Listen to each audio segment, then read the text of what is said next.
Hi, this is Michelle Corvin. I'm going to explain my copyright project that I use Pearl Trees to create. I have 8 different collections here, and the first one is on copyright on the internet. My first link or slide is from Midlink Magazine. It is instructions on how to use a graphic or sound clip properly. My second slide or link is a copyright and internet ethics. It's from YouTube. It is what it actually means to us. Third slide is copyright in an electric environment. It is the guidelines from the Consortium of College and University Media, and it centers on the copyright in electric world. Finally, we have the computer ethics from Oracle at ThinkQuest. It is basically the guidelines for us in our different roles in life, students, teachers, partners, parents, and exactly what we should be looking for. That brings us back to our main screen. My second collection is Copyright for Kids. The 3 links I have in here are, the first one is Join the Copyright Team. It's an educational program encouraging the creativity and respect for intellectual property. Next, we have Before You Copy. It's a teacher's guide from the Business Software Alliance. We have Welcome to the Face Kids site. It is everything they need to know about the topic. They even have a parent and teacher section, which is very helpful. My third collection is on technology and copyright. I have 4 links in this department. The first one is a YouTube video on whether photographers should use watermarks. Very important. The second one is from Read, Think, Write, or I should say Read, Write, Think. I have a few links from them in my collection. I do like this company very much. They talk about their future spectrum approach on the theory and the practice of what's going on.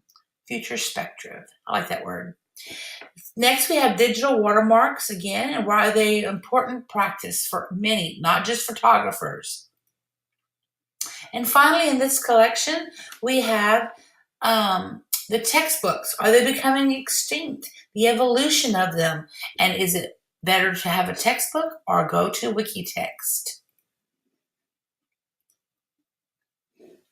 My next collection is number 4, Copyright for Digital Media. I have 3 slides in here, or 3 links. The first one being from the digital reprints to downloads.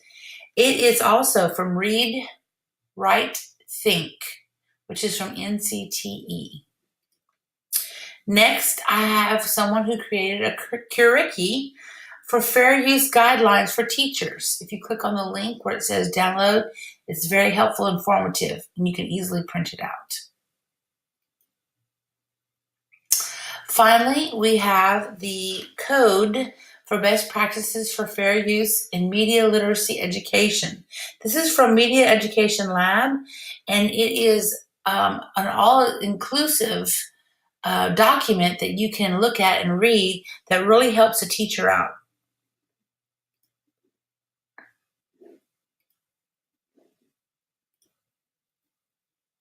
My next collection is on tribute or theft.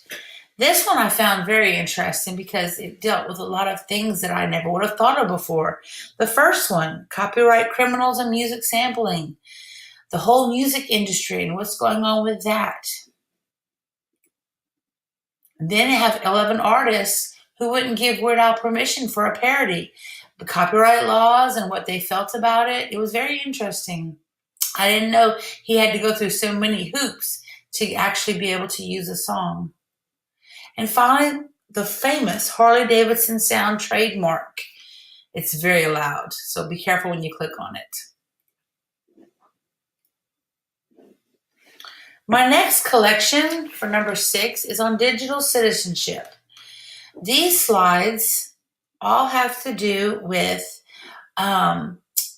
education and literacy and the practicing for ethical use. Look at the first slide. It's NetSmart's workshop. It's about keeping kids safe.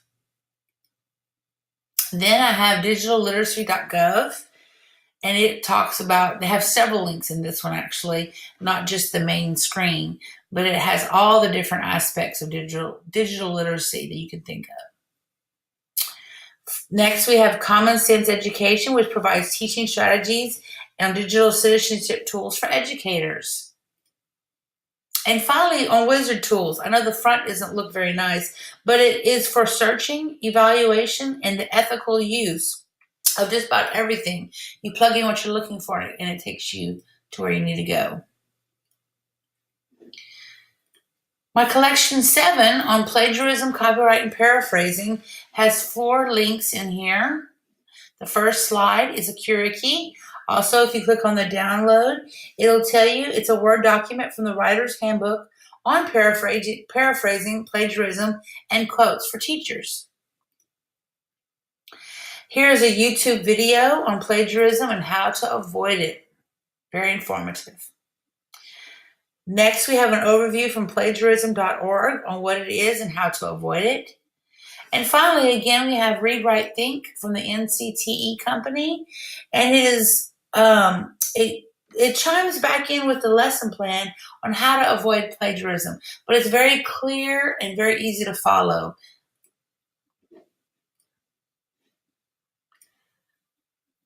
Okay, finally, we come to my last collection, Creative Commons.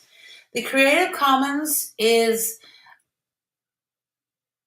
everything you could possibly need to know about copyrights and how to keep us safe, and the laws and the policies, and if you have any questions or what to look for or how to protect yourself even.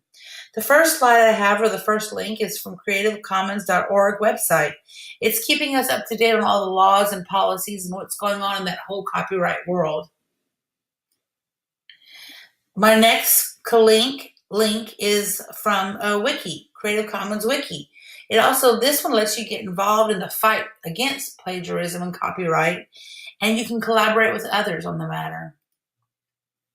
And finally, I have a YouTube video explaining what copyright means, and what Creative Commons means.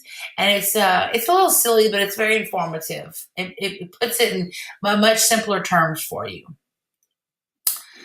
So bringing back to my main page, this is my project 1 on copyright, and my name is Michelle Corbin. Thank you very much.